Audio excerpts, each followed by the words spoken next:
السلام عليكم ورحمة الله وبركاته. تحية جديدة لكم حبايبي من وين ما كنتوا عم تتابعوني. أهلا وسهلا فيكم بطبخة جديدة وفيديو جديد. اليوم حنساوي فطاير سريعة بالمقلاية، أكلة سهلة وسريعة وكتير طيبة. حنبلش دغري بالعجينة. نحتاج لطحين، ما في مقادير محددة، فيكم تعملوا الكمية اللي بتلبي عدد أفراد عيلتكم. الحشوة فيكم تحطوا الكمية اللي بتناسبكم، يعني فيكم تكتروا أو تقللوا حسب الرغبة. هون حطيت كاستين طحين ومعلقة صغيرة ملح، خلطتهم مع بعض منيح وبلش زيد المي بالتدريج لحتى وصل العجينة بتلزق شوي بالإيد مثل ما لكم شايفين. بعد ما تتشرب العجينة المي المطلوبة بضل عم بعجن العجينة لمدة 5 دقايق. طبعا فيكم تستعملوا العجانة إذا حابين للسهولة، أنا اليوم عجنتها بإيدي لأنه عاملة كمية صغيرة. بس لنخلص وقت العجن منغطي العجينة ومنتركها ترتاح لمدة 2 ساعات أو أكتر. بينما ترتاح العجينة رح نبلش نحضر الحشوة مثل ما ذكرت أول فيكم تحضروها بأي مكونات على ذوقكم. أنا اخترت مرتديلا مقطعة قطع صغيرة، فلفل ألوان وزيتون وبصل مقطع، مجموعة أجبان ومنها الموتزاريلا. ومثل ما قلت لكم الحشوة فيكم تزيدوا أو تغيروا أي مكون على ذوقكم. الحشوة اللي استعملتها هي نفسها اللي بنحطها على البيتزا وهي كتير بتلبق لها الوصفة. نخلط المكونات كلهم مع بعض.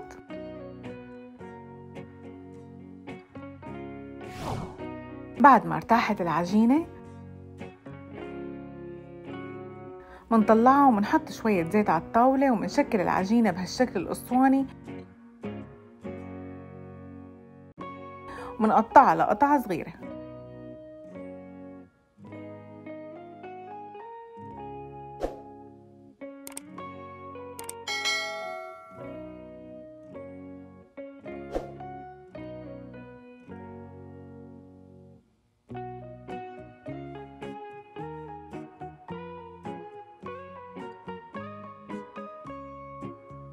منكور كل قطعة ومنرجع منريح العجينة لمدة 10 دقايق قبل التشكيل مرة تانية.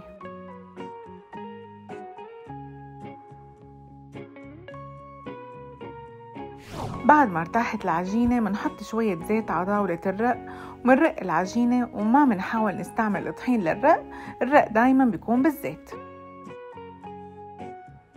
منضل منرق العجينة لحتى تصير أرق شي ممكن يطلع معنا. هلأ منضيف الحشوة اللي سبق وحضرناها ومنلف الفطاير ومنسكر الجوانب هيك لنعملها رول. مقترحات للحشوة فيكم تحطوا جبنة وبقدونس، فيكم تحطوا زيتون، فيكم تحطوا محمرة مع جبنة، أي شي بتحبوا تحطوا ممكن تحطوا.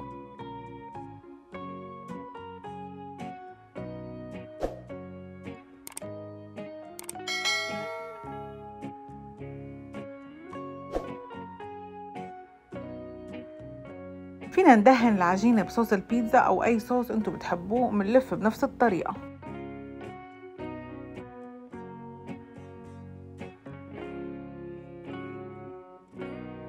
وهيك لنخلص كامل الكمية. بمقلاية منضيف شوية زيت قلي ومنخفف النار على الآخر ومننزل الفطاير عليها. لازم مثل ما قلت النار تكون كتير خفيفة لحتى يستوي قلب الفطاير. إذا كانت النار عالية بتتقرمش الطبقات الخارجية بس الطبقات الداخلية ما بتنضج، عشان هيك النار خلوها خفيفة كتير. هالفطاير رح تكون طبقات مقرمشة ولذيذة.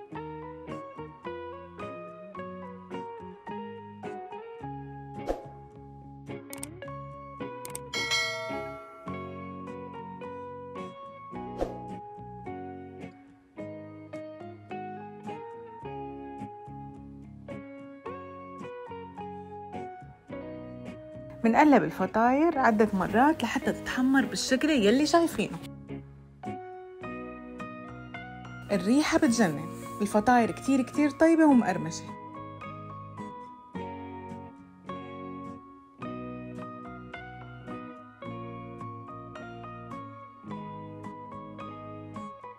وهذا الشكل النهائي للفطاير.